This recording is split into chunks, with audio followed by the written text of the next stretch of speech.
George of the jungle, strong as he can be. Watch out for that tree. George of the jungle lives a life that's free. Watch out for that tree. When he gets in the scrape, he makes his escape with the help of his friend, an 888. Then away he'll schlep on his elephant, Shep, Wallfella, and Ursula stay in step. Well, George of the jungle, friend to you and me. Watch out for that tree. Watch out for that tree. George of the jungle, friend to you and me.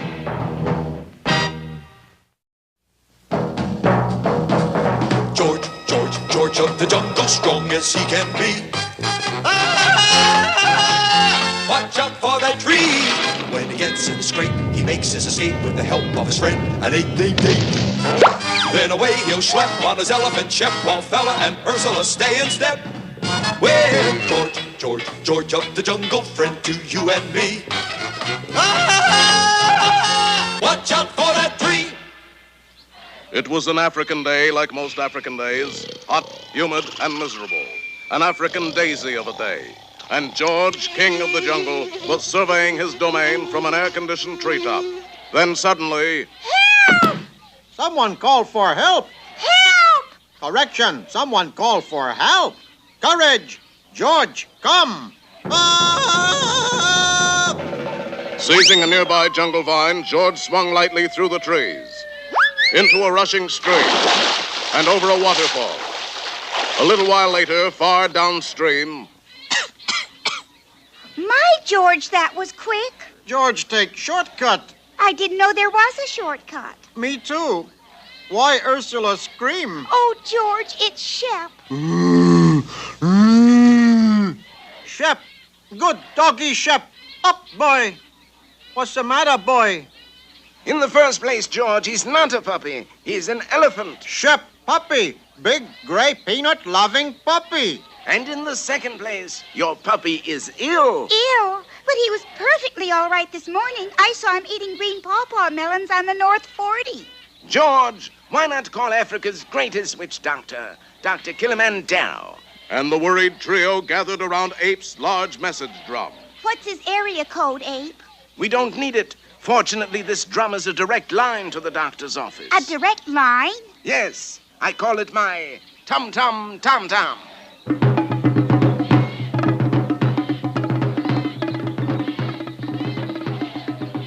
Doctor, it's George of the jungle. Tell him us witch doctors don't make house calls. It isn't George, it's his doggy who is sick. Oh, that's different. I never could resist a bow wow. That's a bow wow? See? Doctors say Shep is bow wow. Big, gray, droopy nose bow wow. 4 years at Johns Hopkins for this. Well, let's take a look-see. Stick out your tongue. Not you, him. This looks like a tough case. Quick, I'll need 14 crocodile teeth, 3 fresh-plucked gaw feathers, and a leopard skin. Uh-oh, not in medicine chest. And so the intrepid ape-man set out to get 14 crocodile teeth, 3 gaw feathers, and a leopard skin. First, he dangled a tempting tootsie over a crocodile-infested swamp. Now George gets something to remove teeth. Unfortunately, every crocodile in Africa is on to that old stick trick by this time. This should do trick. Oh! What happened to stick? Oh, there it is. Oh! Hold still, George. I'm removing the last one now. Of course, pulling teeth is a little out of my line. There. Oh! Ow! Well, what do you know? 14 crocodile teeth, and they're beauties. Now for the gaw feathers, George. A few hours later, found the Jungle King climbing toward the nest of a 10-foot gaw, prehistoric remnant of a day when birds ruled the world. With jungle cunning, the ape-man inserted himself into the gaw nest to await the coming of the great mother bird. Unfortunately, gaw chicks live exclusively on earthworms and swamp moss. What? You won't eat swamp moss? You're no kid of mine, kid. And the great bird seized George in her talons, flew into the air, and dropped it. But during the trip, resourceful George had been able to pluck the 3 gaw-gaw feathers he needed. George, just lucky, I guess.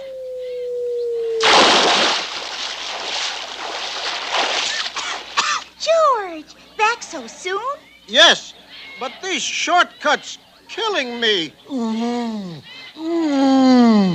Oh, Doctor, is it a crisis? No, lady, that is a thermometer. George, go get leopard skin now. I don't want to sound like a smart aleck, George, baby, but you're wearing one. But that's my leopard skin. Look at it this way. Is a doggy man's best friend or not? But, Doctor, Shep is an elephant. Look, George thinks he's a dog. Shep thinks he's a dog. I think he's a dog. What are you, some kind of a troublemaker? With that crushing argument, the matter was settled. 14 crocodile teeth, 3 gaw-gaw feathers, and the leopard skin. I think we can start to work. Get me plenty of hot water and some clean towels. You going to operate? No, I just want to freshen up a little. But what about Shep? Well, of course, I'm just a simple country witch doctor, but I'd say he just had a minor stomach upset. Too many green pawpaw melons. Drink this.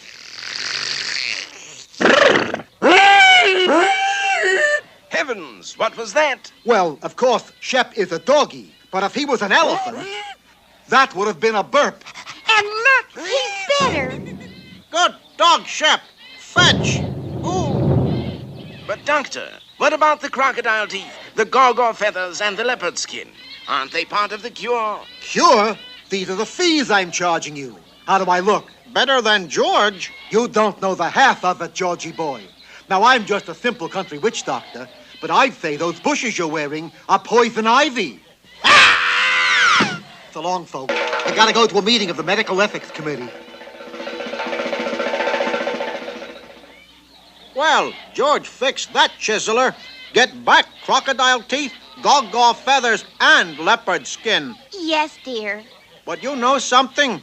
For a simple country witch doctor, he cast a pretty good magic spell.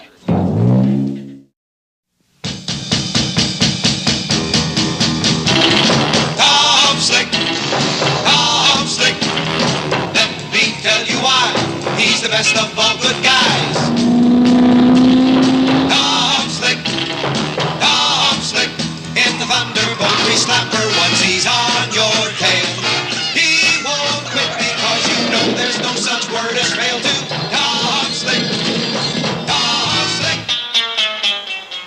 Here upon the sun-drenched shores of the Mediterranean Sea lies Monte Carlo, scene of an annual race rally that draws the finest drivers in the world. Unfortunately, our story begins far away from Monte Carlo, high in the gloom-shrouded Transylvanian Alps. This is Monte Carlo, also scene of an annual race, the Monte Carlo Monster Rally. Headlights on your racing car, Tom?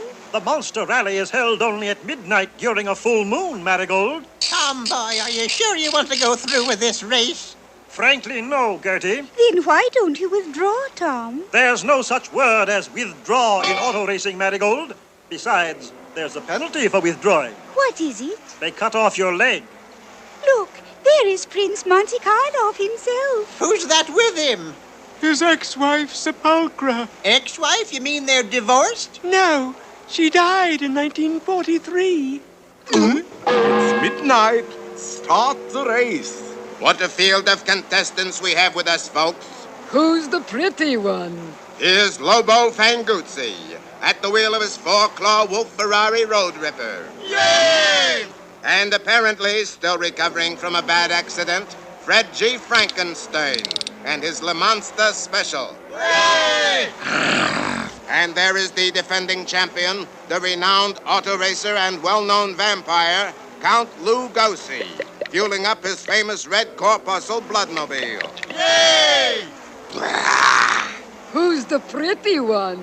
And piloting the Thunderbolt Grease Slapper, the American Challenger and Good Sport First Class, Tom Slick. Boo! Don't be disheartened, Tom. We're rooting for you. Me too, darling. There's no such word as disheartened in auto racing, ladies. Depressed, maybe. Hey, let's go. That moon ain't gonna stay full much longer. Remember, I must be back in the coffin at daybreak. Very well, my dear. Will you fire the starting gun? Yes. Ow! Sweetheart, you hit one of the peasants. So? Peasant season doesn't open until next week. And there they go. Tom Slick and the Thunderbolt Grease Slapper breaks into an early lead, followed closely by the Frankenstein Le Monster. But wait. Closing fast on the Le Monster is Lobo Fanguzzi in the Road Ripper. Ha ha! Now I'm gonna use the Fanguzzi grill to bite his tires off. Oh, Gertie, Frankenstein's 2 rear tires are gone. He is in serious trouble. It looks as if Fanguzzi can't get his grill loose. Hey, what's the matter? Let go. It looks as if the Wolfman has bitten off more than he can chew. They're both out of the race, Gertie. Good riddance, I say. And Tom is still in the lead. But here comes Count Lugosi and the Red Corpuscle. Just one more lap to go, Tom. They are all even. They're neck and neck, neck and neck. Please don't say neck. It makes me so hungry. Now the Thunderbolt Grease Slapper is pulling away from the Bloodmobile. Come on, old girl. Let's show them what Yankee ingenuity and know-how can do. It's no match for Transylvanian cunning. Come, my little friends. Time to go to work. Oh, rats, bats. I'll wager Count Lugosi is behind this. Not behind, Yankee Millsap. Count Lugosi is in front. Gertie, the Count cheated. Tell me something new, honey. Away, confound you pesky bats. Hold on, Tomboy. I'm almost finished with my knitting. What are you knitting, Gertie Growler? What's it look like? A bat mitten set. Hang on to me, dearie.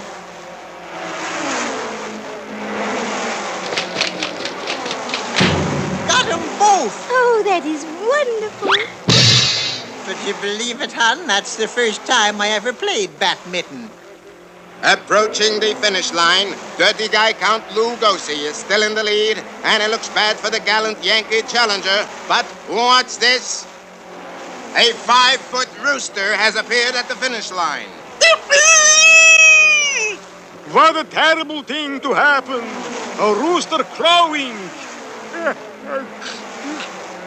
It must be daybreak. Betty by time for all us vampires. The Count's car is stopping. He's getting out. Now he's getting in. He's lying down. There goes the lid. And here comes the winner, Tom Slick. Here is the Monte Carlo Cup, Tom Slick. Congratulations, sweetheart. Come along, dearest. Time to feed the cobra. Oh, very well. Good heavens! Think nothing of it. It's not the first time my wife has lost her head over a pretty face. Congratulations, Tom. Marigold! You were the 5-foot chicken. I can't believe it. Why not, Tom? Because there's no such word as chicken in auto racing, Marigold. When you find yourself in danger, when you're threatened by a stranger, when it looks like you will take a licking, there is someone waiting who will hurry up and rescue you. Just call for Super Chicken. But if you're afraid, you'll have to overlook it. Besides, you knew the job was dangerous when you took it. He will drink his super sauce and throw the bad guys for a loss, and he will bring them in alive and kicking. There is one thing you should learn when there is no one else to turn to. Call for Super Chicken. Call for Super Chicken. It all began with an airplane flight in the eastern United States. Ladies and gentlemen, fasten your seat belts. We are about to land at Providence, Rhode Island. Chauncey, are you sure that's Providence? What's it look like? Looks to me like there's nothing there. That's Providence, all right. Set her down, Edgar. But it wasn't Providence after all. Chauncey, we're in the middle of the ocean. I've heard of airports being way out of town, but this is ridiculous. At that moment on his way to Newport, Rhode Island, to blow the first flugelhorn riff at the annual jazz festival, was millionaire playboy Henry Cabot Henhouse III. Known to almost nobody as Super Chicken. With him, his faithful companion Fred. Known to almost nobody, period. Why are we stopping, Fred? There's no place to go in Rhode Island. Oh, come now. Rhode Island may be a bit provincial, but good heavens, you're right. Rhode Island is missing. It's gone. We must give the alarm. Within seconds, the entire Massapequod party line was buzzing with the news. That, of course, meant the whole nation knew about it in an hour. Rhode Island is missing. Plumb gone. Nothing but salt water from Woonsocket to Watch Hill. The White House has just received a telegram which reads as follows. Deposit $83 jillion in the old oak tree by the crossroads, or you will never see Rhode Island again. Signed, Appian Way. Appian Way? You know him? We were classmates at Harvard College of Watch Repair. Tick-tock tech, we called it. There's his picture. Appian Way is the black sheep son of a fine old Rhode Island family, the Ways of Providence. I've heard of them. But if he was born rich, why did he become a thief? To stay rich. Oh. An old school chum gone wrong, Fred. That means... This is a job for Super Chicken, right? Mix the super sauce while I slip into something less comfortable. Right. In a flash, Fred was back with a container of Super Chicken's potent potion. Ready, Super Chicken? Fred, is my cape back from the cleaners? Hanging next to the plumed hat. Oh, yes. Let's have it, Fred. Little too much cinnamon, Fred, and... Once more, the puissant liquid worked its amazing transformation, and mild-mannered Henry Cabot Henhouse III became Super Chicken. Quick, Fred, to the super coop. Within seconds, the fabulous super coop had taken to the air, while New England residents from Moose up to Mattawamkeag thrilled to that cry in the sky. That's where Rhode Island used to be, Fred. Sure makes a nice-looking bay, doesn't it? Any sign of the state itself? Not a thing. Just a big gray cloud down near the water. I shall use my super radar lenses to see right through that cloud. Aha! What? I'm gonna have to get these glasses fixed. Well, what about the cloud? No cloud that, Fred. That's a blanket of smog. And under it... Rhode Island. Hang on. Look! An enormous yacht. Yes, and it's towing Rhode Island out to sea. Super Chicken Super Brain had struck to the heart of the matter again. For on the bridge of that yacht was the renegade rich man, Appian Way. All right, men. Open fire. Fear not, Fred. Rhode Islanders are notoriously poor shots. What happened? That fiend must have sneaked in somebody from Massachusetts. Well, I guess that's the end of Super Chicken. But at that moment, the plucky, foul Super Cape billowed out over his head like a giant canopy, and our two heroes wafted gently downward. When that chicken lands, fricassee him. Restrain your henchman, Appian Way. I claim the right of single combat with you. Single combat? Nonsense. You can't refuse me, for I, too, am an old tick-tock tech boy. Impossible. It's true. Listen. Time to chime our alma mater for the mainspring of all schools. Tick-tock tech, great educator.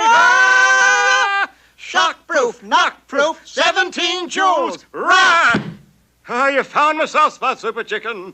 Single combat, it is. Now I have him, Fred. My super weapon is made of the world's finest steel. But so is his, and it's a 200-ton tank. Bye-bye, Birdie. Tremble, you malefactor. It is Super Chicken you face. It is Super Chicken you approach. It is Super Chicken you have just run over. Super Chicken. Just a flesh wound, Fred. Where's Appian Way? Just down the hill there. Down the hill? Yes, down the hill. For Appian Way hadn't figured on the effect of all that weight on one end of the boat.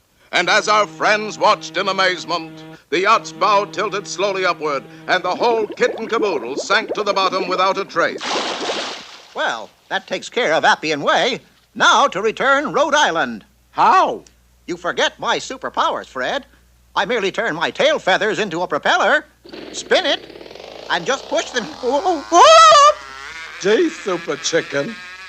Oh, well. So that's how Rhode Island was finally returned. Yeah, it was Rhode. And remember, when you hear that cry in the sky,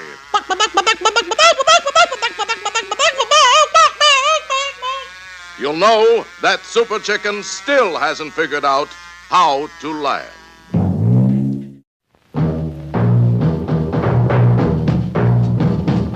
George of the jungle, strong as he can be. Watch out for that tree. George of the jungle lives a life that's free. Watch out for that tree. When he gets in the scrape, he makes his escape with the help of his friend, an 8-day date. Then away he'll schlep on his elephant, Shep, Wallfella, and Ursula stay in step.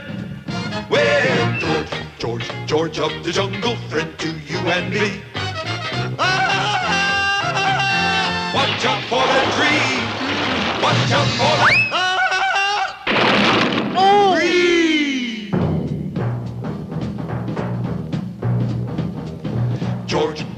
George of the jungle,